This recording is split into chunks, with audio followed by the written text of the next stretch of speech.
My name is Michelle. I'm a 31-year-old office worker. My husband, John, is 2 years older than me at the age of 33. We met through a setup, and now we're in our second year of marriage. I was what you'd call a sheltered only child, attending public school like anyone else during my elementary years. But from middle school through college, I attended a private girls' school.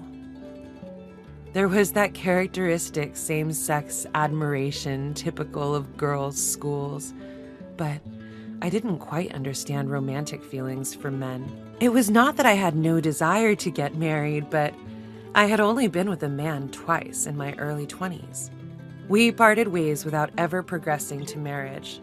I thought, I'll meet the right person eventually, but before I knew it, I was in my 30s. Seeing this, my parents seemed worried. My concerned father finally lost patience and started bringing matchmaking profiles, saying, "It wouldn't hurt just to meet them." One of those men is my current husband, John.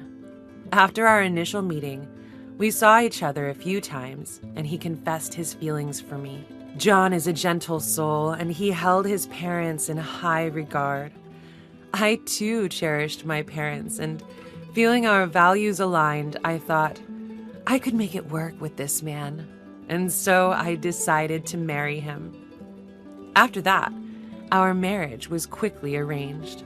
Our parents and friends blessed us at our wedding reception, and I was overjoyed.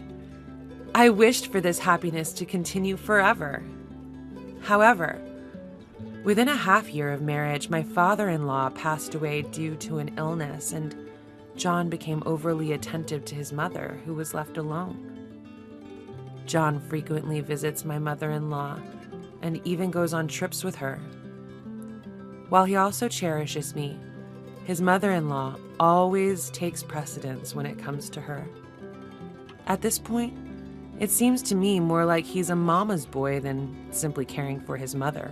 It's a little frustrating, but apart from that, there are no major issues, and I resigned myself to the thought that this is what marriage is, and I compromised with my life.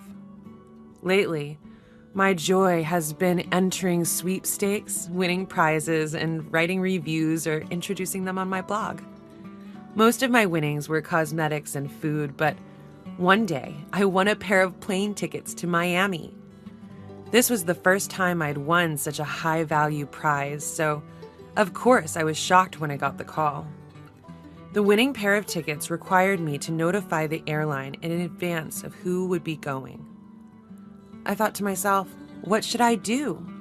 It would be really nice to go with John, but John just went on a trip with his mother-in-law recently. Considering that John often travels within his own pocket money, I decided to gift the tickets to my parents this time.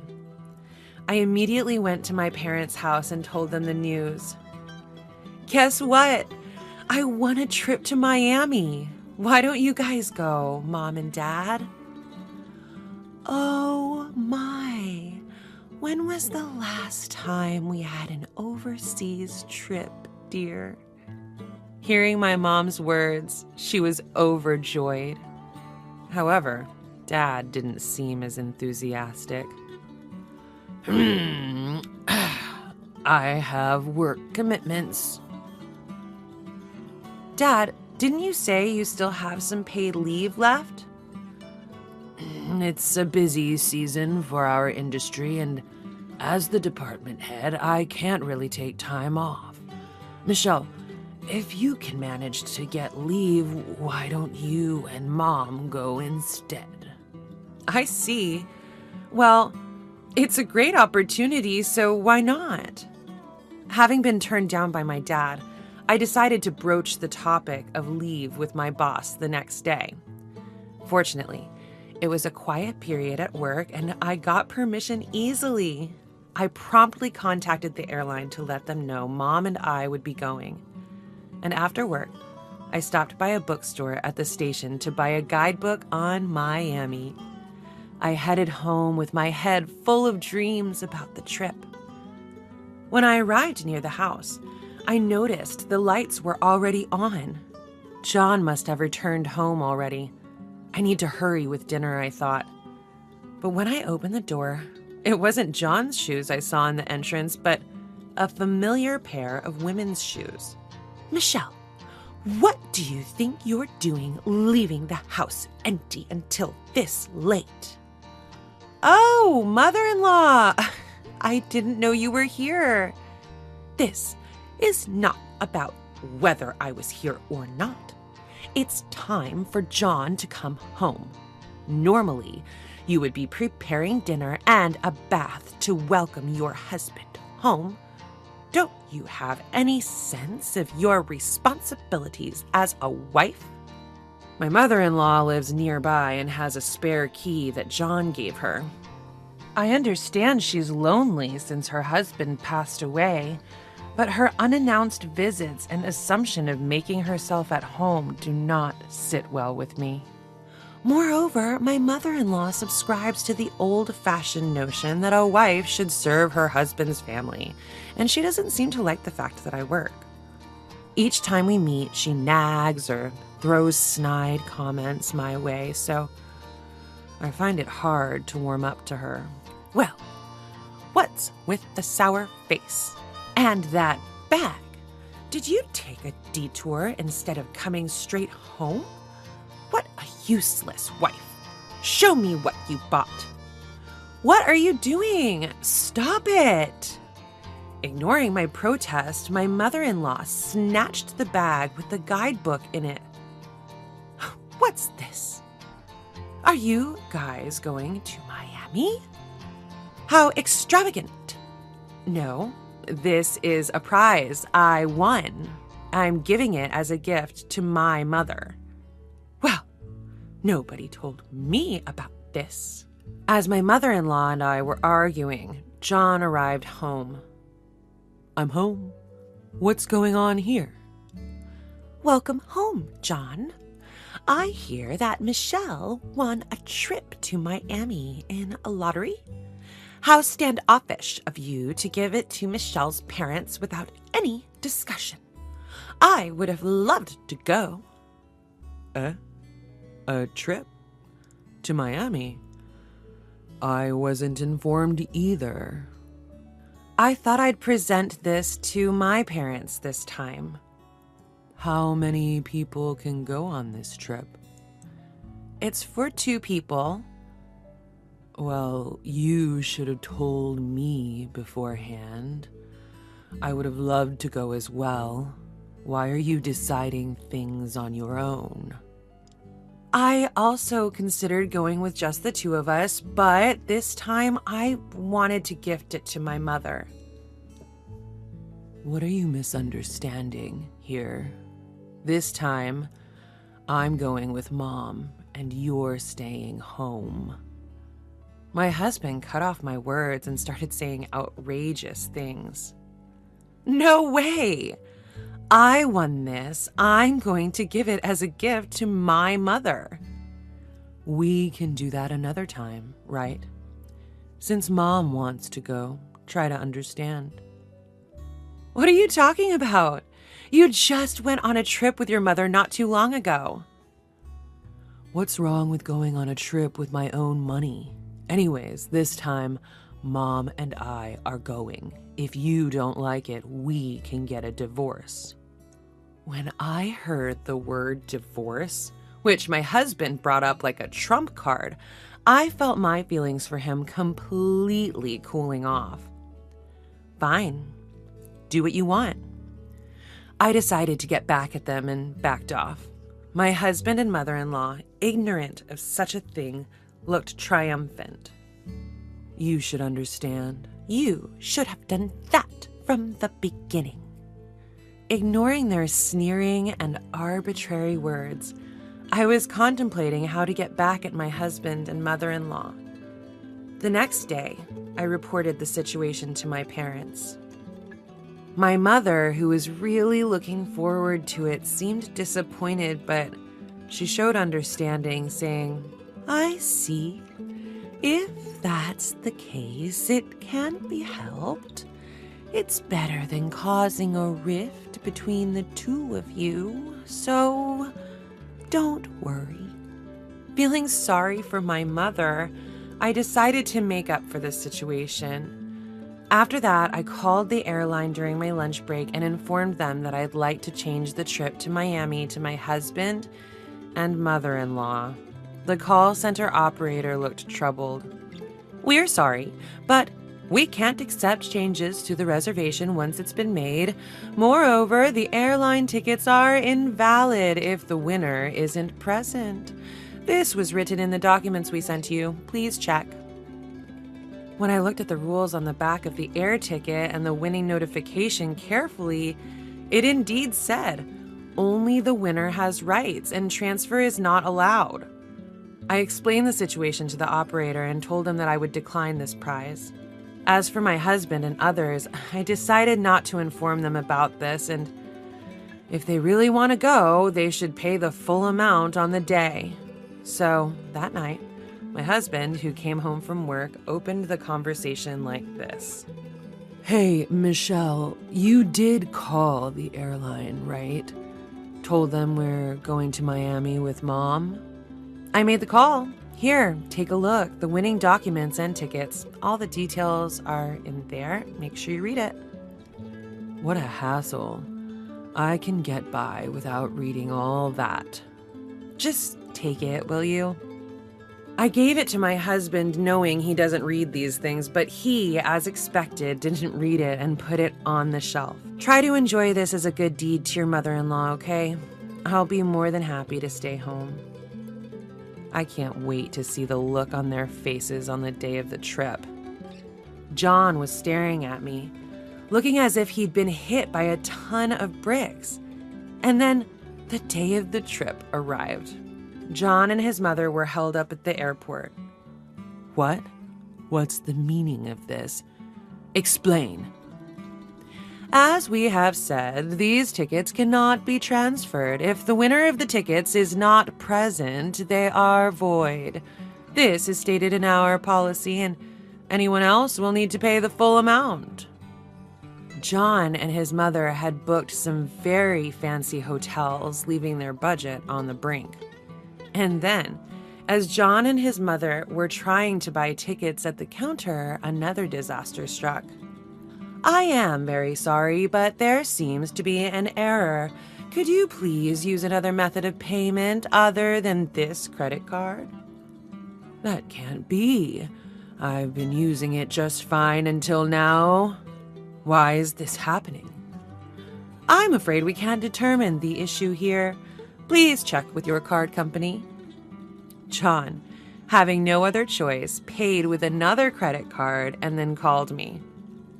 Hey, what's going on? The tickets you gave me can't be used, and now my credit card's been declined.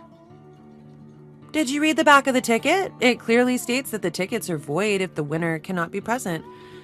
And I know nothing about your credit card issues. Not my card. Your credit card. Oh, I see. Well, I've suspended my card. I didn't see it in my wallet, so I suspected that you might have taken it. I'm glad it wasn't misused. That's not funny. You won't get off so easy when we get back. That's your own doing. What you did is stealing, you know. What a woman. I'm divorcing you. Get out. Sure.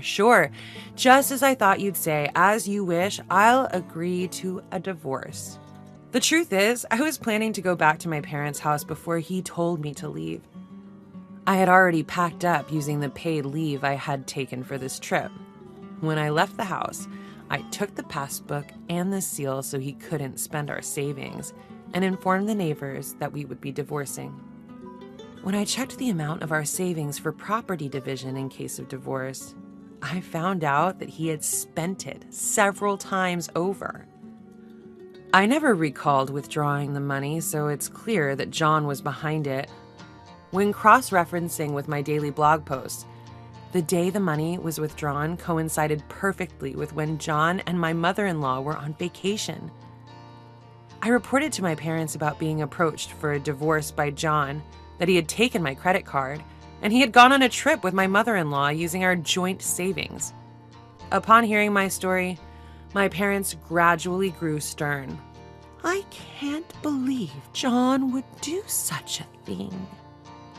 I'm sorry. It's my fault for setting up the arranged date.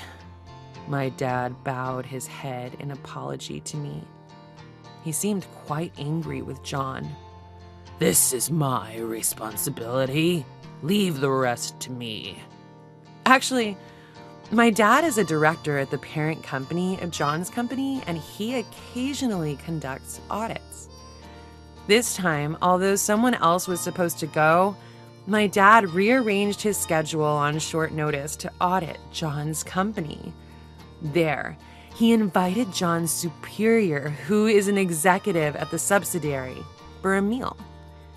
Given that the position of director at the parent company is higher than that of the president of the subsidiary, John's superior was trying hard to appease my dad while breaking into a cold sweat. My dad told John's superior about me at the meal. Actually, my daughter is going to get divorced. It seems that there were troubles due to the husband's excessive attachment to his mother. I would have told her to endure it if it were just that, but it seems he also took out my daughter's credit card without her permission and even dipped into her savings. I couldn't tell her to get back together with him. By the way, the son-in-law, former son-in-law, I suppose. He's your subordinate, isn't he? How's his work attitude lately? I hear it's a busy period, but I haven't seen him around. Upon hearing my divorce story from my dad, John's superior, who had a bad feeling about it, decided to investigate John. John, being the son-in-law of the parent company's director, was a well-known fact in his company, and he was somewhat favored, so it would likely reveal quite a bit if scrutinized. I am arranging for a lawyer introduced by my dad to handle the divorce procedures and will soon be sending a written confirmation including the issue of alimony and property division. John told me that he wouldn't let it slide, but it seems that it won't slide for John and his mom after they return from Miami. And sometime after John and my mother-in-law returned from Miami, John came to visit my parents' house. Michelle, what's this certified mail all about? I'm broke. I can't afford to pay any alimony. And what's this property division? It's just a marital spat. There's no need to go this far. I apologize, so please come back. What are you saying? Have you even read what's in the certified mail? Your mom's daily mental abuse? Not to mention dipping into our savings and trying to use my credit card without my permission? There's no way we can make amends, right? Please don't say that.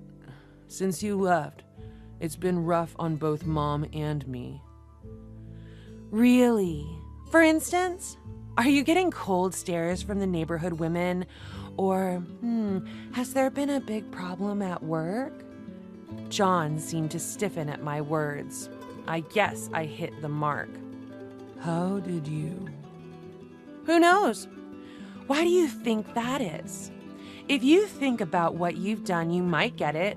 There's no way I could get back together with you, and I'll have you pay what needs to be paid. Prepare yourself. Also, please go through the attorney from now on. If you continue to linger, I'll report it to the security company. When I mentioned the security company, John finally backed down and left dejectedly. Actually, everything that John came crying about was something that my dad and I had set up. Before returning to my parents' house, I visited the neighbors and told them, I was kicked out of the house after my mother-in-law and husband stole the plane tickets I won in a lottery. I must say, my performance was incredibly convincing given my drama club experience from my student years. Apparently, ever since my husband and mother-in-law returned from their trip in Miami, they've been the subject of whispers and gossip in the neighborhood. My mother-in-law was embarrassed to find out from a local busybody that she was being avoided because she'd heard, "You took your daughter-in-law's winning travel tickets and kicked her out, didn't you? What happened next? You must tell me everything." From this, at my husband's company, my father had an investigation carried out. It turned out that my husband, who was the son-in-law of a department head in the parent company, was using his position to do whatever he wanted. He took time off during busy periods to travel with his mother-in-law, repeatedly showing up late or leaving early. Not only that, but he was also found to be embezzling company funds. Given the circumstances, he was fired, and the company declared to all its employees that it would no longer show preferential treatment to family members of those in the parent company. Thanks to the lawyer hired by my father, my divorce proceedings went smoothly and I officially divorced my husband. I was finally able to return to being single. The savings my husband had squandered were split evenly according to the amount before he began dipping into them, and I received a decent amount of compensation. The daily records I had kept in my blog were recognized as evidence of his emotional abuse. I felt very refreshed after getting my revenge on my husband and mother-in-law. I didn't want to just keep the compensation I received from my divorce, so I decided to splurge and enjoy myself. I scheduled a vacation to coincide with my father's company holiday, and I decided to go on the overseas trip I couldn't take before. I was unsure of where to go, but considering my mother's wishes, we decided to go to Miami. My parents and I planned our itinerary by looking through the guidebooks, planning to enjoy the crystal clear seas and coral reefs, do some shopping, and fully enjoy our first family vacation in a long time. Having saddened my parents with my divorce, I intend to make it up to them from now on. I can't think about remarriage right now, but if I find someone I truly want to be with, I might consider getting married again. I don't know what the future holds, but for now, I'm looking forward to my trip with my parents and cherishing this happiness.